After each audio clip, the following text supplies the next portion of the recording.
मेरे को fully funded scholarship मिली है फ्रॉम रोज़ा लग्जमबर्ग स्टिफ्टिंग फाउंडेशन। मेरा इंग्लिश स्टार्टिंग में तो बहुत वीक था। बाय प्रोफेशन मम्मी पापा दोनों लोग वॉशर पर्सन हैं। मम्मी जहाँ काम करने जाती हैं पहले उनके घर जाके उनके साथ नहीं बैठते थे, अब जाते हैं तो वो साथ में बिठाते हैं। मेरी कम्युनिटी से फ़र्स्ट वीज़ा बना, फ़र्स्ट पासपोर्ट बना, वो बहुत बड़ी बात थी।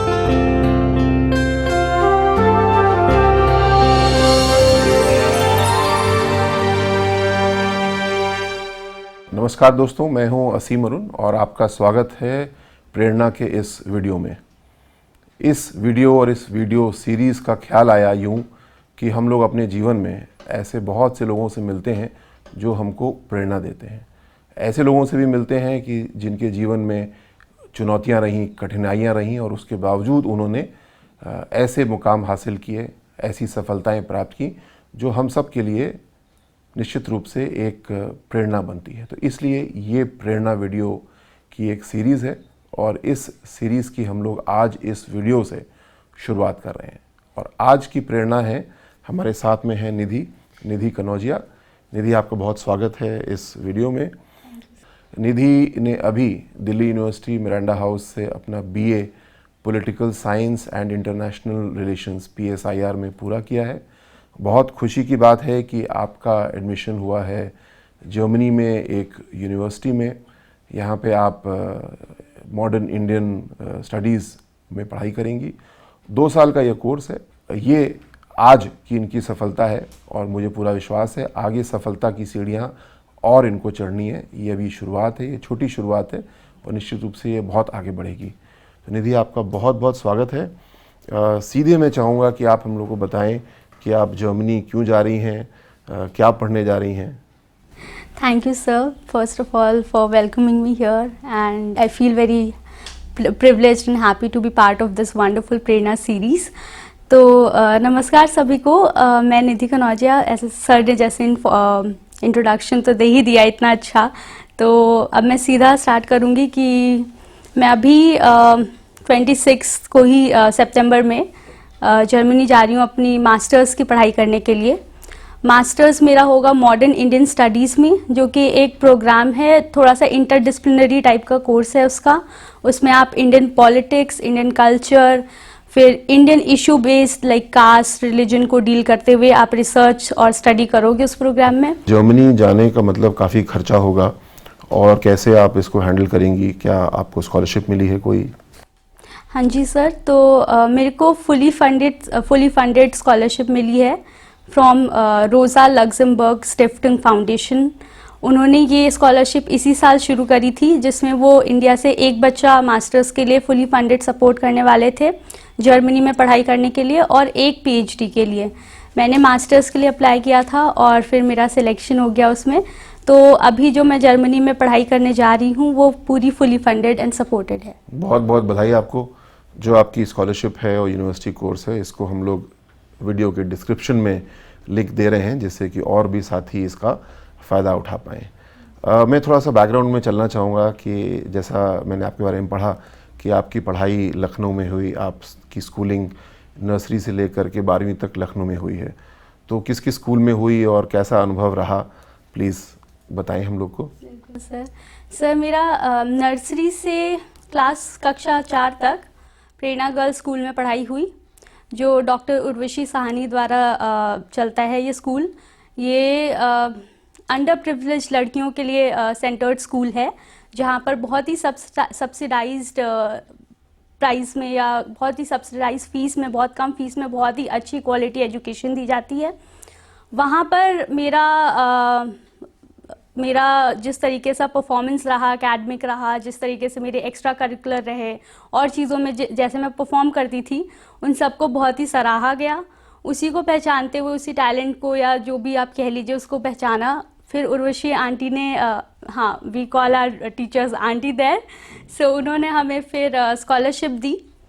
एंड फिर वहाँ से क्लास 5th से लेके 12th तक मैंने स्टडी हॉल में स्कॉलरशिप पर अपनी पढ़ाई ख़त्म करी, जो कि फिर एक मेरे लिए बहुत बड़ा स्विच भी था, क्योंकि प्रेरणा गर्ल्स पूरा हिंदी मीडियम था। फिर मुझे एकदम से इंग्लिश मीडियम में स्विच करना पड़ा। क्लास 4th-5th तक आते आते कॉन्सेप्ट भी क्लियर होने लग जाते हैं, तो फिर मेरा इंग्लिश स्टार्टिंग में तो बहुत वीक था, बट फिर धीरे धीरे काम करके और फिर टीचर्स के सपोर्ट से, घर के सपोर्ट से, तो वो काफ़ी चीज़ें अभी इम्प्रूव भी हो गई हैं।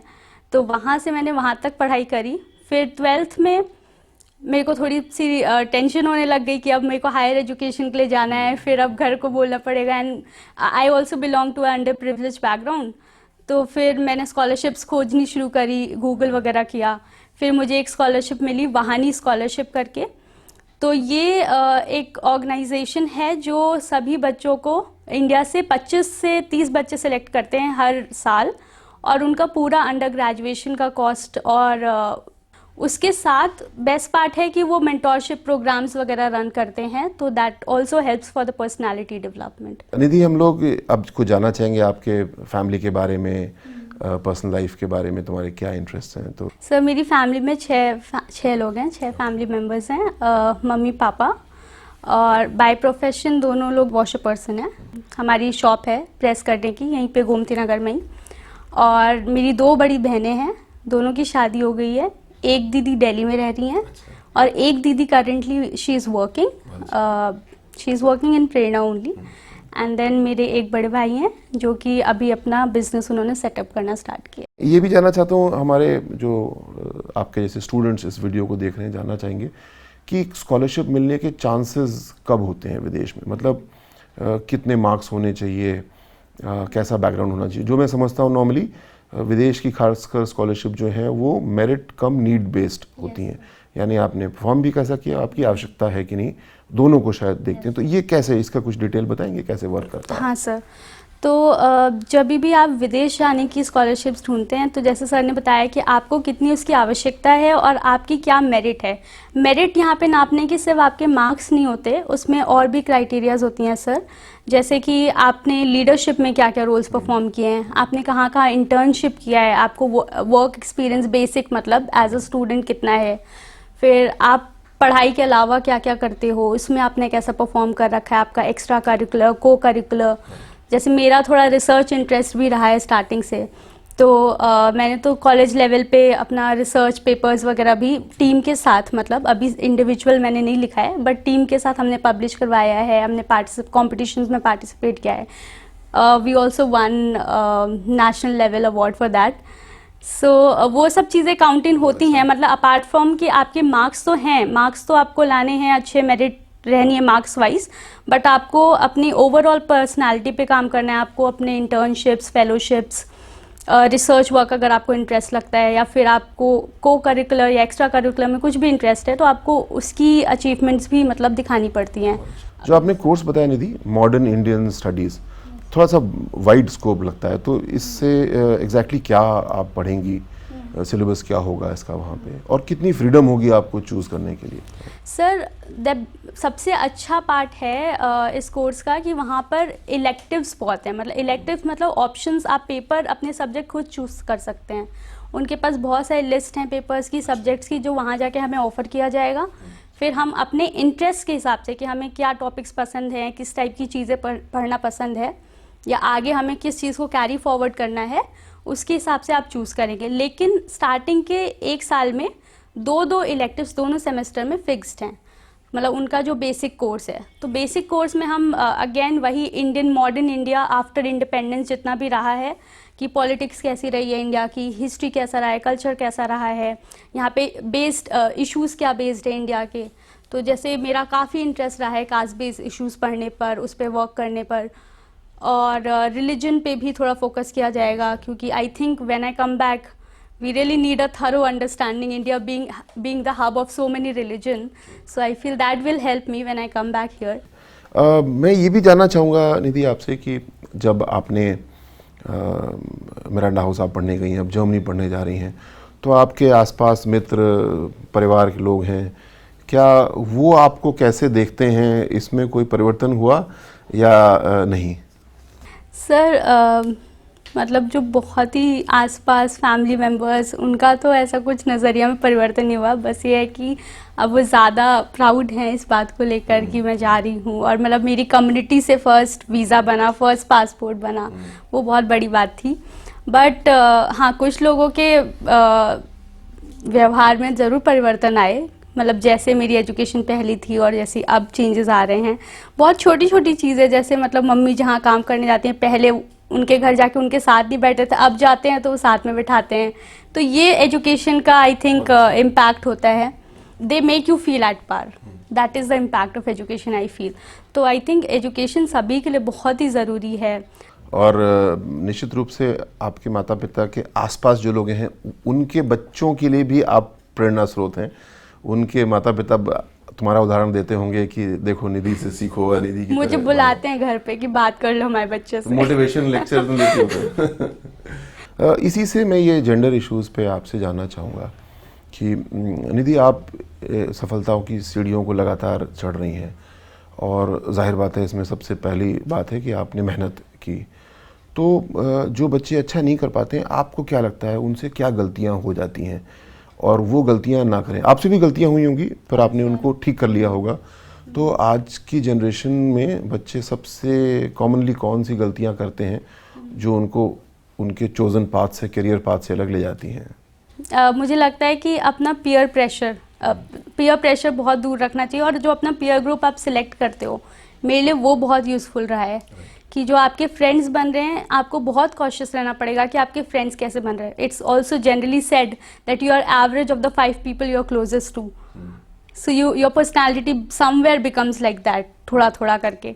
तो आपको आपके जो जिनके साथ आपसे सबसे ज़्यादा वक्त बिता रहे हो, सबसे ज़्यादा चीज़ें शेयर कर रहे हो, सबसे ज़्यादा लर्निंग्स ले रहे हो, वो अच्छे लोग होने चाहिए आपके आसपास। आपने कक्षा 1 से 4 तक हिंदी मीडियम में पढ़ाई की, फिर इंग्लिश मीडियम में आई। मिरांडा हाउस में मुझे विश्वास है इंग्लिश मीडियम में ही पढ़ाई होगी और अब तो इंग्लिश ही होगी, और उसका कुछ जर्मन भी आप सीखें जरूर वहाँ पे। हाँ सर, जर्मन स्टार्ट कर दिए। कर दिया, ओह बहुत अच्छा है। तो आज के परिवेश में अंग्रेज़ी सीखना क्या वाकई ज़रूरी है? उसके बिना भी काम चल सकता है? इसके बारे में क्या आपने अनुभव किया अपने दृष्टिकोण से? मुझे लगता है कि इंग्लिश बहुत इंपॉर्टेंट बन जाता है सीखना। एटलीस्ट आप बोल पाओ, इंग्लिश समझ पाओ। सर मुझे लगता है कि मतलब मैंने तो एस्पायर किया था कि मेरी इंग्लिश अच्छी हो जाए। कैसे और किया ये भी महत्वपूर्ण सर है। हाँ, जब मैं प्रेरणा में पढ़ती थी, फिर मेरा सडन स्विच हुआ इंग्लिश मीडियम स्कूल में। तो मेरे को, क्योंकि सारी टेक्स्ट बुक बिल्कुल इंग्लिश में हो गई थी, प्रेरणा में मैं बिल्कुल टॉपर बची, वहाँ जाके बिल्कुल एवरेज स्टूडेंट बन गई 2 साल इनिशियली। तो मेरे को बहुत अजीब लगता था कि ये क्या हुआ। हाँ, लैंग्वेज की वजह से मुझे समझ ही नहीं आता था, कॉन्सेप्ट क्लियर है, लिख नहीं पा रहे हैं। तो that was a problem for me. तो मुझे लगा कि नहीं, मतलब इंग्लिश तो इम्पॉर्टेंट है और सीखनी पड़ेगी। निधि, आपको बहुत अच्छी स्कॉलरशिप मिली सोशल सेक्टर से, लेकिन गवर्नमेंट बहुत सारी स्कॉलरशिप्स देती है हर साल बच्चों को। एक अम्ब्रेला हमने बनाया हुआ है स्माइल नाम से, जो support for marginalised individuals for livelihood and enterprise करके। इसमें एक नेशनल ओवरसीज स्कॉलरशिप भी है जो बच्चों को दी जाती है, और बहुत तरह के कोर्सेज के लिए है, प्रोफेशनल कोर्सेज के लिए भी है और एकेडमिक कोर्सेज के लिए भी है। तो इसका भी लिंक हम लोग अपने डिस्क्रिप्शन में और टेक्स्ट में दे रहे हैं। मैं सब स्टूडेंट से, बच्चों से और बड़े स्टूडेंट्स भी, इसमें कोई एज का रिस्ट्रिक्शन भी ऐसा खास नहीं है, उत्साहित करूँगा, इनकरेज करूँगा कि आगे बढ़ के और अपने पढ़ाई को आगे बढ़ाएं। देश में, विदेश में प्रदेश सरकार, केंद्र सरकार इसको बहुत बड़े पैमाने पे सपोर्ट कर। तो इस वीडियो को देखने के लिए आपका बहुत बहुत धन्यवाद, बहुत शुभकामनाएं आपको। जय हिंद।